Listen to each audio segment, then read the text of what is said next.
Shalom and welcome to another in our series of podcasts from Temple Beth Am, a dynamic center for conservative Judaism in Los Angeles. What we're going to be doing, so every week as we watch Srugim, so I did before the episode a mini class for the New Orleans people who are here, looking at some sources related to the topic that we're going to be discussing in more detail now. In this case, looking at women and Tefillin. Again, it was not a major theme of the episode, though there are a number of kind of similar topics that are, looked at: women in Kiddush, women in Tefillin. There's like that kind of, those kinds of questions come up, or debates come up a number of times in the episode. So again, we looked at some sources beforehand, and now the idea is that we're going to have more of kind of a open discussion with myself and Rabbi Schatz, just sort of exploring the parameters and exploring, I think, both halakhically and sociologically, this idea of women and tefillin.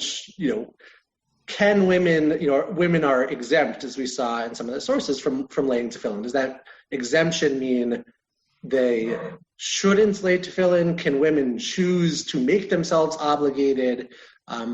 Lots of these kinds of topics which are discussed, particularly in the conservative world, but every once in a while in the Orthodox world as well. That's what we're going to be looking at over the next about 40 minutes at this point, and sort of essentially talking through sources, but not in like a frontal, sheer kind of manner. Great. The only thing that I'll add to that is that just for those of you who don't know either of us, I'll give you a little intro into who we both are. So I'm Rabbi Rebecca Schatz. I work in Los Angeles at Beth Am, which is a traditional conservative community in the prominent LA area. Many of my congregants are on here now, which is wonderful to see them and wonderful to be joining people in the other LA. And Rabbi Pernick and I know each other through a fellowship that we did when we were both in rabbinical school. And clearly we are not in the same movement. We don't belong to the same movement. We don't work in the same movement. And yet we constantly are discussing halachic matters, just the two of us, to figure things out, both for ourselves and also for our communities, because it's always better to talk with a chavruta than it is to just discuss with people who are potentially always like-minded or more of the time like-minded than you. So this is a forum for you to be able to hear the two of us discuss in real time. We did not discuss this for this class beforehand, but to discuss in real time how these halachot, how these pieces of Jewish law play out both personally in our lives and in our movements, and also in the sources, which for the most part we read the same way, but might interpret in different ways for our communities. So over the course, and this is the first class, which is why I'm giving you this kind of preamble. I won't do this every time, but for each class, what we'll do is we will choose a halachic topic that we can then discuss in front of and with all of you from kind of two different angles, and from also a friendship where we will lovingly disagree with one another and with one another's movements at times, but that will allow you to see the different angles that the episode and also the Jewish world come at these topics. So Rabbi Pernick is going to start us off, and I will then chime in.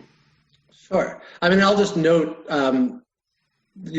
just to note that on our end, on the New Orleans end, this class is being done together with the Jewish Community Center, the JCC, and actually, probably most of the New Orleans people who are on here are more connected to Sher Chadash, which is the conservative synagogue, than to Beth Israel, which is the Orthodox synagogue. So, there's a lot of, I think, similarities across communities. Though one thing I'll note in the pre-discussion, when we were looking at sources about, women are exempt, Stan asked, okay, women are exempt, but that means, they could do it. The fact that they're exempt doesn't mean they're not allowed to, and Stan asked, so like, how common is it within Orthodox settings for women to, these conversations to be discussed and women to discuss putting on tefillin? And my response was, I think he asked, what percentage of women in Orthodox settings do you think lay tefillin regularly? And I guessed maybe somewhere between 0.01 and 0.02%. So it's my approximate guess. And that this isn't something that's really a discussion in most Orthodox settings. I know when I was in Israel living in this neighborhood at Pardes, and Pardes is an interdenominational space, so there were women in the Orthodox, who would come to the Orthodox minyan who laid tefillin, but it's generally in the Orthodox world very uncommon. And I think the reasons are probably more so sociological than halachic. We looked a little bit at some of the halachic potential issues of women laying tefillin. There's this translation into Aramaic in the Targum Yonatan of the verse that says a woman should not wear a man's clothing and a man should not wear a woman's clothing. And it's translated by the Targum Yonatan saying, a woman shouldn't be wearing tzitzis and tefillin. So those are sort of quintessential men's clothing in the Targum's understanding. And I think that speaks to even back then that there was a sense that these are men's mitzvot. And I would say probably similar to kippah, these kinds of clear ritual things that are associated with men, even if women are allowed to do them, there's sort of perhaps a discomfort, and certainly it's unusual in most settings. And I'm sort of in the liberal or fairly farly to the left-wing Orthodox sphere, so it wouldn't be particularly it wouldn't feel so out of place, and I don't think a woman would feel super uncomfortable putting on tefillin on a daily minyan at our synagogue at Beth Israel. But in most of the Orthodox world, I think that it would be a very uncomfortable situation for a woman who came into a women's section and laid tefillin. So let's just for a second lay a few things out here. So there are specific mitzvot that women are exempt from. We're going to talk about that word exempt in a second. But a lot of them are what is considered to be positive time-bound mitzvot, which basically translates to something that you would do that would be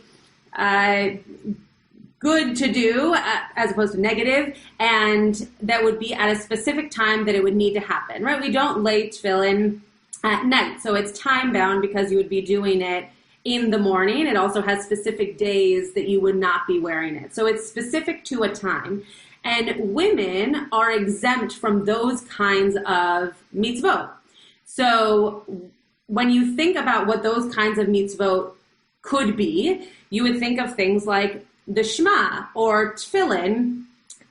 Talit doesn't really go in that category, but we could talk about that at another time. But things that women are obligated to have no time associated with them or have multiple times associated with them, right? So reciting the Amidah, for example, the kind of quintessential main part of our prayer service, putting up a mezuzah in your home, and also saying Birkat HaMazon. Now, those are just three things, the grace after meal. Sorry, I didn't translate that. Those are just three things, but you could probably think of many things that we do ritually and traditionally that are not specific to time. So let's just for a moment talk about this word exempt.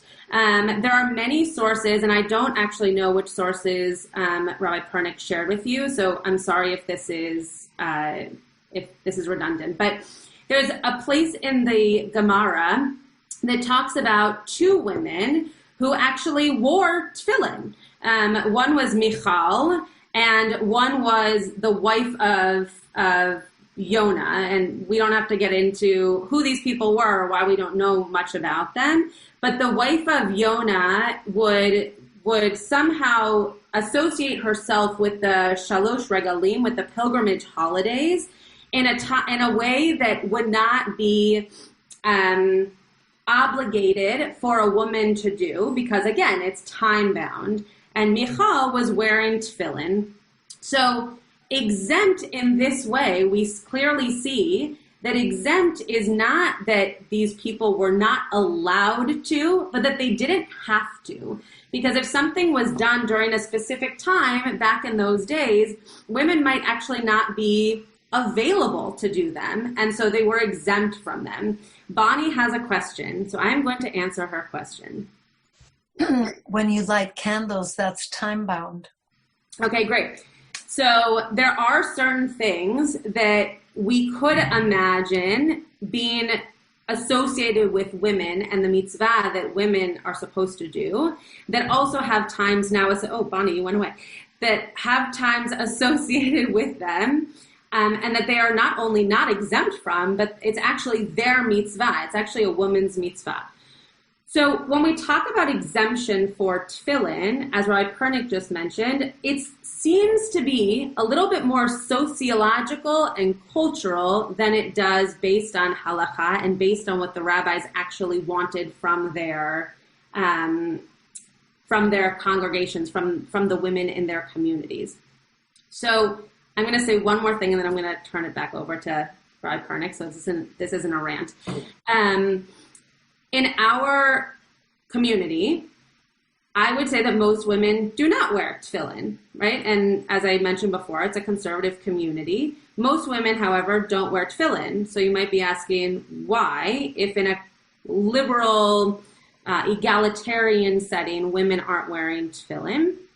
Because there is still this cultural, sociological aspect to it being seen as extremely male-oriented, something that daughters saw their fathers wear, not their mothers.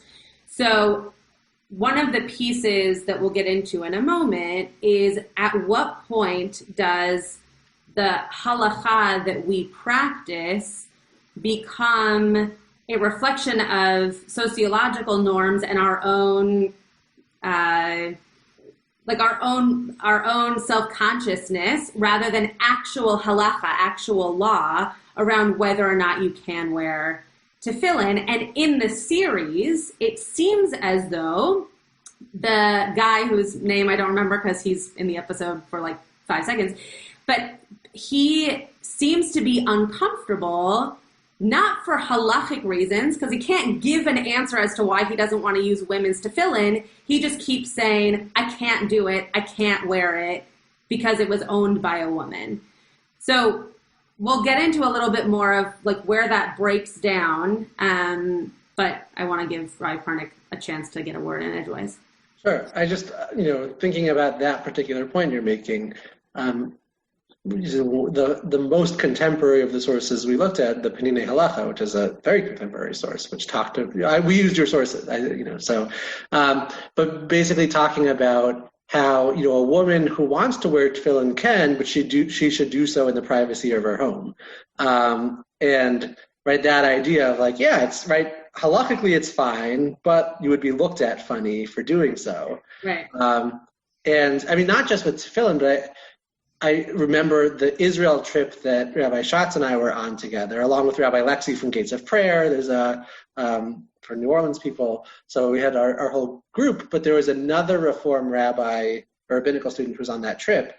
And it was a Shabbos, so tefillin wasn't part of the equation. But I remember there was, I really wanted to go to the synagogue that I liked when I was in Jerusalem.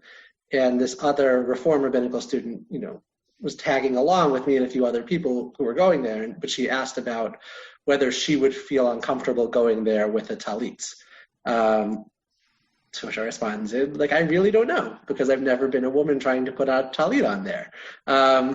And so I think there are those things where the, is it problematic for a woman to wear a talis? No, but might you feel uncomfortable and feel like, eyes are on you in certain spaces for doing so? And again, even potentially some liberal spaces. This is a modern Orthodox kind of synagogue that I went to, but in an Israeli milieu where it's very uncommon. And even, right, the one character who lays tefillin is clearly American, right? There's the sense, we were talking about how there's sort of like that stock character, but it's like clearly this is a stock American character who's laying tefillin, because like Israeli women, the assumption seems to be like Israeli women wouldn't be doing this, with, exceptions, but in general that would be the case. Yeah, exactly. I mean, I also think, and people should feel, like Bonnie did, people should feel free to like raise your hand and chime in. We could talk about this for hours, but we'd also love to hear your comments. I think the other piece is that in terms of how it feels to the woman to wear it, there are so many pieces in our tradition that talk about how you can do it in, as Josh has mentioned, you can do it in private or do it without a blessing because it's not actually your mitzvah. So go ahead and do it. That's so lovely, but just don't do it with a blessing because it's not yours. So you shouldn't do it with a blessing. The other association is that if you're going to do it, only do it in the spaces that you would be kind of seen as equal, right? If you're going into a modern Orthodox setting in Israel to where we're talking about tefillin, so I'll just use that as the example. I don't know what shul you're speaking of, but if you were to wear any of those garments, even if the people around you were comfortable with the concept, you would be the only one doing it. And so unlike a man for whom if they are not wearing a talit, that would be seen as, in some cases, that would be seen as they're doing the opposite of what they're supposed to be doing, and then they stick out. And so women in that kind of setting stick out, and that's why many women don't necessarily want to take it on, because it feels like you are setting yourselves apart from the rest of the community. I see Renee has a question. So in respect to what you were saying with the talis, it also depends, I think, on what community or sector even that you are coming from, because there are communities that feel that a guy doesn't need to wear a talis until he gets married. Correct. Mm-hmm. Yeah. Definitely. Or a woman covering her hair, for instance. I mean, I wear a hat when I go to shul. I don't wear a kippah. I wear a hat. And I didn't wear a hat prior to getting married. Mm-hmm. Yeah. So, I mean, so many of these things. We were talking at the outset about, Judy asked about, if I could talk about why the show is called Srugim.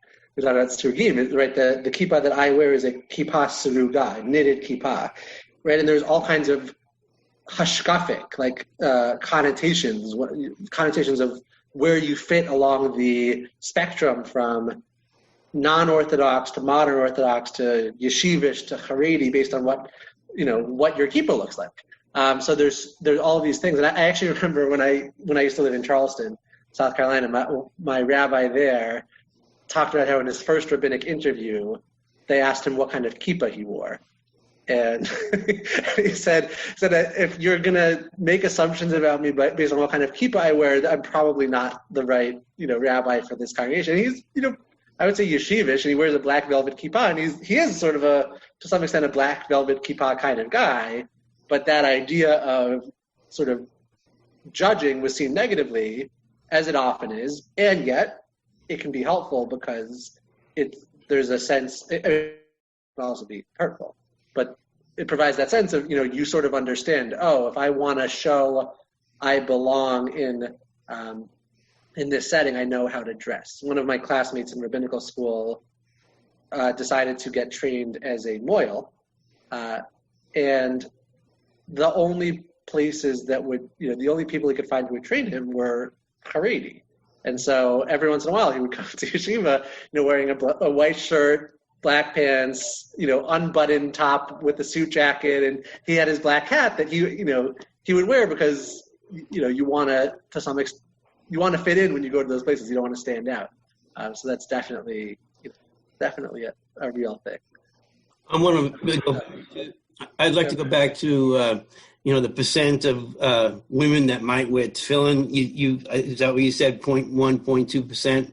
I was totally estimating based on right, very low. But on the other hand, if you talk about the women or even men in the conservative or reform movement who put on tefillin, especially in the reform movement, is very low. And in the conservative, I'd say it's certainly not more than 50%. Maybe it's down around 25%. I'm just guessing. And so the number of women, and yet women, especially in the U.S., look at observance in a much more egalitarian way. Although we saw evidence of a lot of egalitarianism in Srugim, I think. The right to say the Kiddush. But as far as putting on tefillin, I wasn't brought up putting on tefillin, although I did it occasionally. So a lot of American males, young males, or women may not have been encouraged, unlike in the Orthodox community. So what do you think? Yeah. Rabbi Schatz, I feel like we'll leave this. Yeah, I mean, asking specifically about in the conservative world, the sense of obligation, normalizing. How does it fit in your sense from being in different synagogues and such? In Shir Chadash, Robert goes to Shir Chadash, but others can weigh in because I don't know what it's like at Shir Chadash as well, if that's sort of an expectation or unusual. I stand around 25%. So Janet asked a question that I want to answer, and then we can actually go into the next piece, which will talk a little bit more about conservative Judaism and where we stand on Talit and Tefillin. I think you're right, Robert, that there are still many people within the conservative movement who do not wear Talit or Tefillin. I think that there are definitely many, many, many more men who take on that mitzvah than there are women. But the piece that I'm actually going to share with you is a piece that was put out by the conservative movement that talks about how if women are going to consider themselves observant Jews in the conservative movement, they have to, by egalitarian standards, take on all of the mitzvot that are not specific to men, right? There are specific mitzvot that women can't do because of their biology or because of, the bodies that we have that are different than a man's body.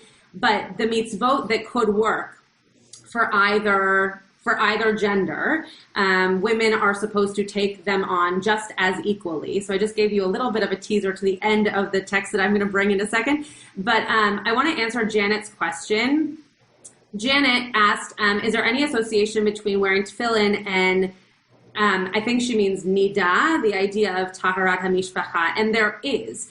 So for those of us who might not be as familiar with what taharat hamishpacha is, there's this idea of nida, that a woman during her period and after, for a certain number of days, a whole nother discussion for a whole other time that I am happy to have with anybody, that a woman is in a certain state of, I hate this word, but it's a translation, purity, where she is not supposed to touch certain things or do certain things that might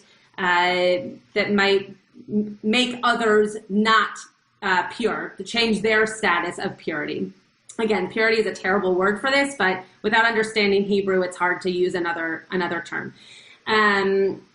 So there is the idea that women, one of the reasons that women wouldn't wear tefillin is because they didn't know how to take care of their bodies. Remember, this is not being written in 2020. They didn't know how to take care of their bodies in such a way that they would have a guf naki, that they would have a clean body, which is what any male also has to have when wearing tefillin, right? Men cannot wear tefillin into the bathroom. Men, if they're having stomach issues, are not supposed to be wearing tefillin, and that goes along the same lines as for women.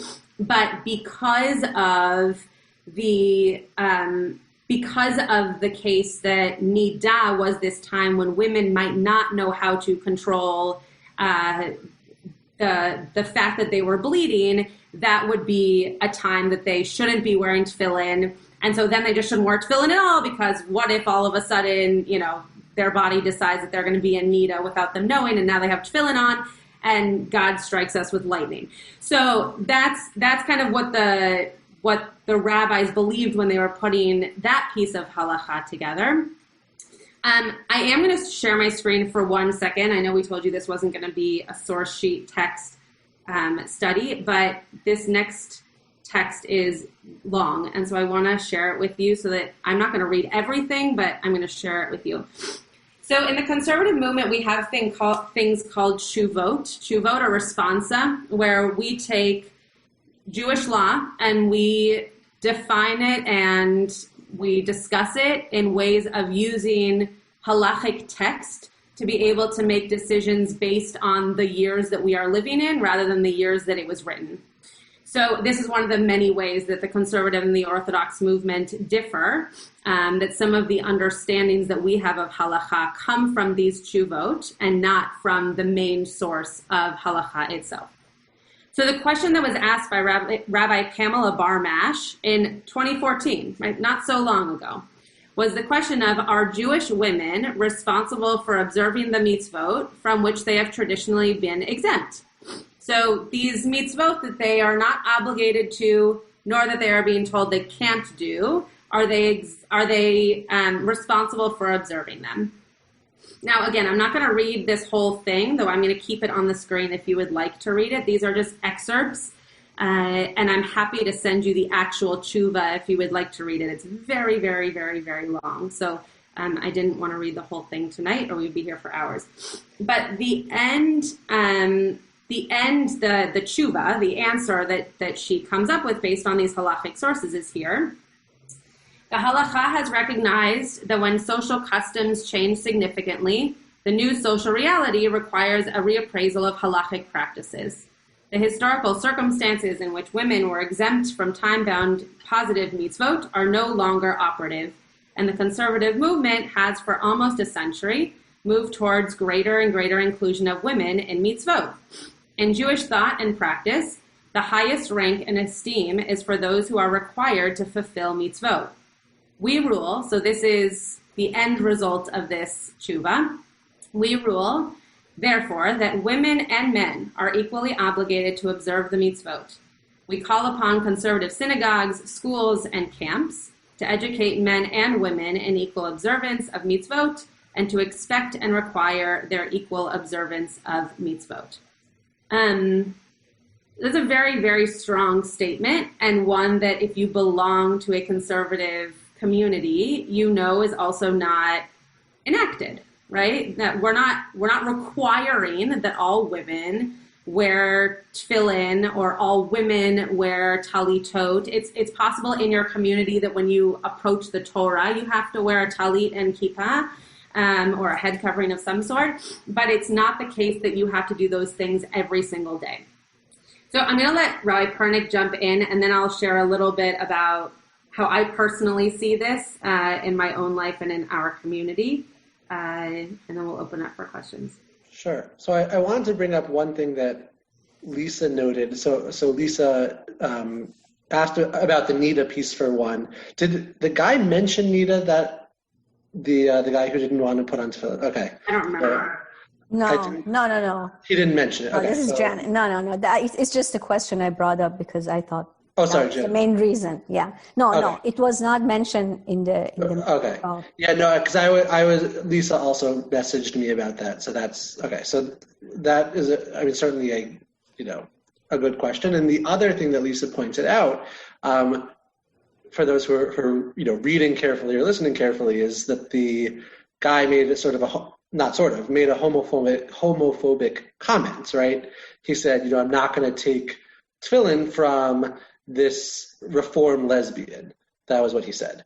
And I think that really speaks to the stigma associated with tefillin in that context, right? That it's not just like, oh, this is something that some women do and some women don't do. It's sort of like he immediately projects all of this whole identity upon her. He assumes she's reformed, as Rabbi Schatz mentioned, or not Rabbi Schatz, someone mentioned that, the very few Reformed Jews laid tefillin, as someone who grew up Reformed.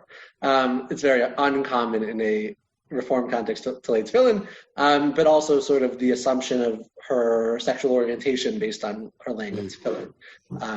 Is notable that, just from a 5-second interaction, he's sort of thrown all of this on her. And I think that speaks to kind of this stigma that's attached to it. That it's not just people will think you're unusual. People are going to assume all kinds of things about you if you're someone who's publicly laying tefillin. There was another point I wanted to mention. This kind of came up earlier that I thought about this. A rabbi who's a rabbi of a yeshiva and also modern Orthodox community in Efrat, came to my rabbinical school one time when he was in the States. And he talked about how within their community there was a discussion about women saying mourner's Kaddish if there were no men. So if there were only no men who were saying Kaddish. So if there was a minyan of men, but none of those men were saying Kaddish, and there was a woman or more than one woman saying Kaddish, whether a man should be saying Kaddish alongside these women, or whether the women themselves should say mourner's Kaddish, which is an example of something that's completely not at all a halachic question. It's not there's no Jewish law related to whether a woman can say mourner's Kaddish. Mourner's Kaddish itself is not really bound by Jewish law because it's a very late addition to our practice. But he spoke about how they said they would sort of do a trial, for about 6 months and then reassess. Actually, I think if I remember correctly, it was about women saying it aloud first, and then it was going to be if only women would say it aloud. And there was enough negative feedback from both women and men about women saying the mourner's Kaddish aloud, because typically before that, women would sort of say it quietly, while men were the ones really leading it. And this rabbi, was saying that he sort of left it up to his community, which is, again, sort of modern Orthodox community in Efrat, to decide. And they basically decided, they said, yeah, you know what, we think we should go back to the way we did it before with only men saying this.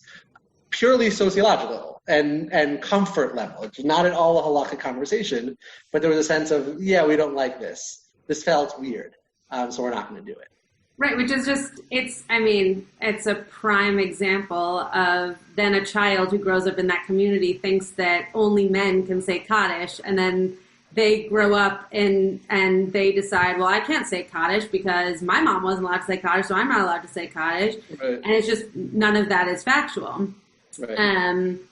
I will say that even with the conservative movement putting out this tshuva, that I myself, as a conservative rabbi, find tefillin to be very different than talit, and find it to be much more difficult.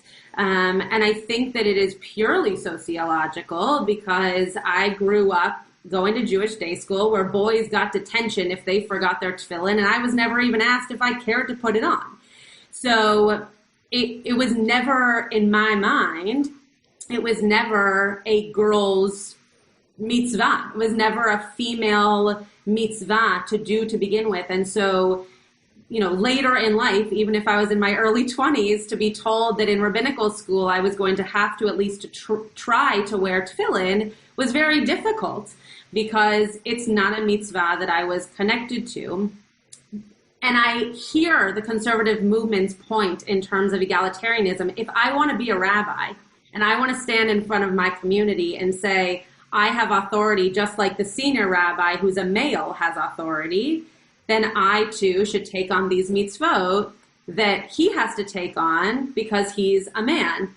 And yet I will say, and I'm a little bit scared to say this, but I'll say it anyway, I have not put on tefillin one day during this pandemic, because it's something that I put on in our community daily minyan because I need to be an example. But when I'm home alone, it's not something that I feel pulled to do. And I don't think I'm the only one who feels this way about tefillin. I might be the only one who's telling you that I feel this way about tefillin, but I don't think that it's a secret that it is something that is difficult for women to take on. Even if we were to come out and say, it's allowed, you can do it, here you go, try it on. So I just wanted to add that to the conversation, that even if something is allowed, and even if something is, you're very welcome, Heather, even if something is allowed, and even if something is permissible, that doesn't mean that it's comfortable. And so we have to create societies and cultures around making it comfortable, which is why I added my comment here of, it's lovely that girls were given tefillin, but how many of them still wear it or choose to put it on? So I personally would love to hear what people have to say about tefillin, whether or not you wear it or how you feel as a congregant, a person, about this topic. I think it's a really challenging topic that seems on the surface to be super simple, and actually there's nothing about it that is simple. And it's a real struggle both internally and communally. I think actually in Israel it's actually more of a challenge because there's so few female rabbis. In the conservative movement, I know of one particular one that Sheikh Hadash visited in Jerusalem, Chaya Rowan Baker. And she's a rabbi, daughter of a American and an Israeli couple. Anyway, she's been in the news a lot and also promoting egalitarianism in Israel. But it's very challenging. On the other hand, people like her are a new model for egalitarianism in Israel, and potentially even to put on tefillin. I don't know if she does or not. But she's really an amazing conservative rabbi, Masorti rabbi. That's great. That's great. I think that goes back to Rabbi Pernick's point, which is that especially in Israel, I think there's a lot of stigma around your sexuality, your denomination, anything if you take on these mitzvot, because there is a culture that if you take on those mitzvot, you don't know any better, as opposed to I'm taking on these mitzvot because actually not only am I allowed to, but there are people who say that I should because I'm taking on mitzvot. And this is a mitzvah that in the 21st century, I know how to take on and I respectfully can take on. Other thoughts, comments, counter sermons? Renee? I think like what you guys were talking about earlier in terms of what you are exposed to versus upbringing. You know, I grew up at Temple Beth Am. When as a kid growing up there was it was a lot less egalitarian, I guess, than it is now. But because in my family, my parents are European, they didn't believe in some of those changes that ended up happening along the lines with Temple Beth Am. So when I was bat mitzvah, I certainly didn't wear anything. And when my daughter was bat mitzvah, her class of girls were already, many of them were wearing telasim, and many of them were wearing kippot. But she did not feel comfortable doing that. Even though she was exposed to it in terms of the shul and her class, it wasn't something that she felt comfortable with within our family. And so she wore a head covering when she went up, but she didn't wear a kippah or a talis. I mean, many of my congregants know I also don't wear a head covering. When I get married, I will, but I do not wear a head covering on the bima. One of the things that I've often said is that if a girl is coming up to the bima as a bat mitzvah, and she is being told by our community that she has to wear a head covering, I will cover my head because I want to be an example for her and I want her to feel comfortable. But it is also the case that similar to tefillin, that wearing a head covering, again, I'm just speaking vulnerably for myself, that is not something that I have taken on unless it makes someone uncomfortable that I'm not wearing it. In which case I will wear it and happily, and not put up a fight of any kind. The Friedmans have their hand, and then I think, Charles, you might want to speak because you're unmuted. So we'll call on you next. Rebecca or Leonard. Hi. We belong to Temple Beth Am Conservative Synagogue. Our daughter went to school there for elementary school, middle school, and then she went to a modern Orthodox high school for high school. And about a third of the kids in that school were conservative, and the rest were from Orthodox backgrounds. What I discovered was that the kids who grew up with a conservative background, the girls who grew up with a conservative background, seemed to be more religious and more wanting to do things like go to services or whatever, whereas the girls who grew up Orthodox are like, well, I don't want to go there. I'm not required. I'm not going. And so it was kind of interesting that in a sense, the conservative girls were more religious, so to speak, than the Orthodox ones. And then, just as an aside, I just wanted to point out to Rabbi Pernick that our daughter is a student at Tulane now, and she joined us for the Chagim. She was there for Yom Kippur. For Yom Kippur, yes. Right. Yes. Yeah, she felt very welcome. Thank you. Absolutely, it was great to have her. Really great to have her with us for Yom Kippur. And I think that point that you're raising is a really interesting one about sort of empowerment, that for girls raised in conservative settings, perhaps, who are being raised sort of with a sense of total egalitarianism and sort of equality, that there is, I guess, a higher level of empowerment over their own religious journey. Whereas within, those being raised Orthodox, often, even when I worked for a couple of summers at Camp Yavne in New Hampshire, which is a pluralistic summer camp, and I was, one of the people in charge of the Mechitza minyan. It's not, they don't have Orthodox and non-Orthodox, they have Mechitza and the non-Mechitza minyan.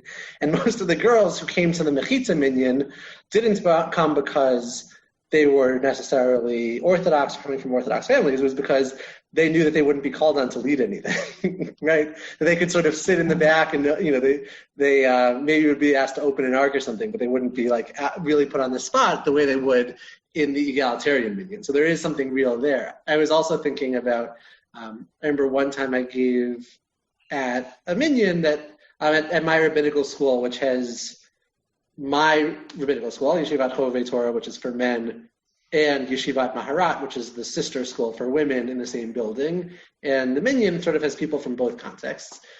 And one time I was just asked to speak after minyan, and I talked about, it was around Pesach time, and I talked about my connection in the way I love the verses that we say when we put on tefillin, and the way it sort of sets us in the mindset for the day. And we're talking about, Yetziat Mitzrayim, leaving Egypt, and it's sort of humbling ourselves to start the day. And a few women came up to me afterwards, and oh, that's interesting. I had no idea we said those things because we don't put on tefillin, right? So there's liturgically as well. There's, I think, those aspects of Jewish liturgy which were put in place in a very intentional way to sort of structure our days. The Birkot HaShachar is, establishing kind of having gratitude, and the tefillin, one of the first things we say in the day is a remembrance of leaving Egypt. And the women are like, oh, we don't say that. And so it's almost like you're missing out on something that the framers of tefillah saw as an integral part of the getting into the day process, is sort of lost by half of the congregation who is not laying tefillin, plus those who put on tefillin and don't say all those verses. But it was just really jumped out to me at that moment, that this is something I connect with that you don't have, you miss out.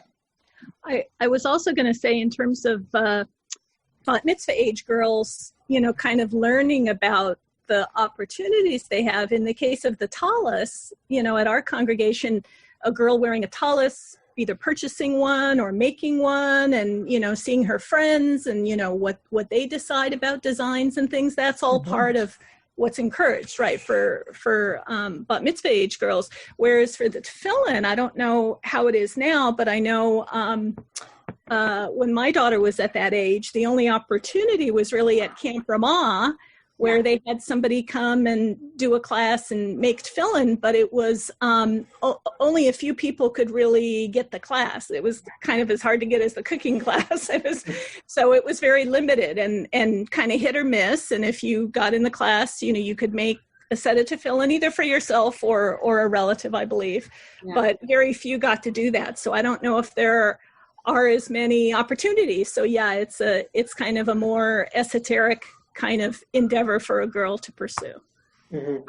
I'm going to call on Charles because he wants to say something. The one sentence I will say about what you just said is that Cantor Chorney, who's a female, for those of you who don't know, Kendra Chorney and I try very hard with specifically bat mitzvah students to make sure that on the Thursday before their bat mitzvah that they see us in tefillin, and that if they want to wear it that day, they can, which is always fine with me because I'm happy to give them my tefillin to wear for the day. But that allows them to at least feel, if they're not going to wear it, for them to at least feel like in that moment they know what it would be like to take on this mitzvah at a time when they are, by the conservative movement standards, now obligated to take it on.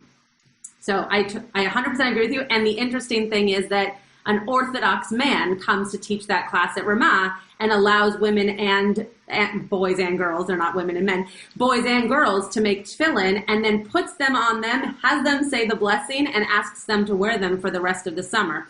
So that really shows that it's sociological and not halachic. Okay, Charles, you get the last word. I'm sorry for talking. Oh my gosh, the last word. This is quite a responsibility. I'd like to just broaden this to TT and tallis.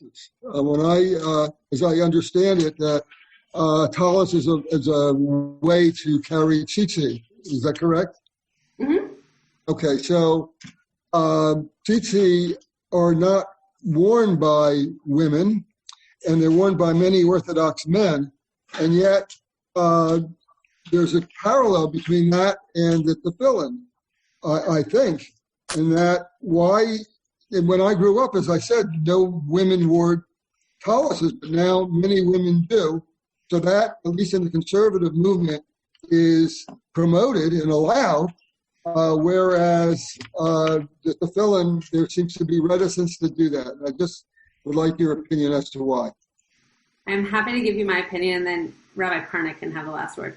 My opinion is that talitot can be made feminine. And so... and kippot. And, yeah, but he asked me about talitot. So I know, I'm just add kippot also. Yeah, okay. That you can make them lacy and different colors, and you can make it into something that the girl feels like she is connected to. Tefillin does have halachic standards, that go along with the actual item itself, and one of them is that it has to be a certain color, it has to look a certain way, and it has to be made out of a certain material. And so it is very hard to make that not look the way that your dad's did or your grandfather's did, whereas your talit can be a beautiful, tablecloth that was passed down from Russia that is all lace that is now yours at your bat mitzvah. And I can speak for myself that the first talit I ever wore regularly was a talit that I made to be something that I was comfortable in. Tefillin I don't have that option with. So I think that's the reason. I also think that it's different to put something on as a shawl as a woman. I think it's different to put something on as a shawl than it is to wrap yourself in leather that doesn't really fit because your muscles work differently than a man's muscles, and so on. I think. And your hair. You take a shower. Oh man, I could teach a whole class on how your hair has to be done for tefillin, and my shirt has to be able to go above my elbow. It's terrible. It's very hard. Okay, Rabbi Pernick. No, that was the I was going to talk about the just the pragmatic piece. I mean, you brought a lot of those things in, and I think that idea of tefillin, if there was that same flexibility for tefillin to be make it whatever color and whatever material. I remember a rabbi of mine teaching a class about the reason tefillin are black is because if we said that they can be anything else, then it would be a way, like sort of a one-upsmanship. Everyone would be trying to show they have the best tefillin, like the way with an etrog, there's this whole getting the fanciest. And which even though tefillin are so standardized, if you still ever go to buy tefillin, there's 15 different options of the most kosher and there's so it still exists to some extent. But I think that practical piece also, is a big one. I remember when I was at Pardes in Jerusalem, and that was often a complaint for women who laid tefillin, is that their tefillin would get destroyed very quickly because they showered before coming in the morning. And when you have wet hair and you put on your tefillin, they very quickly start to warp. So it also happens for boys. It's not, but it happens more often for women. So next time we will pick something from episode 2. So we hope that you will all continue with us. Really lovely doing this with all of you, and glad to be able to learn with you, and we will see you next week. You have been listening to another in our series of podcasts from Temple Beth Am, a dynamic center for conservative Judaism in Los Angeles. If you enjoy these podcasts, we invite you to write a review on the Apple Podcast site or wherever you get your podcasts. For more information about Temple Beth Am Los Angeles, go to tbala.org.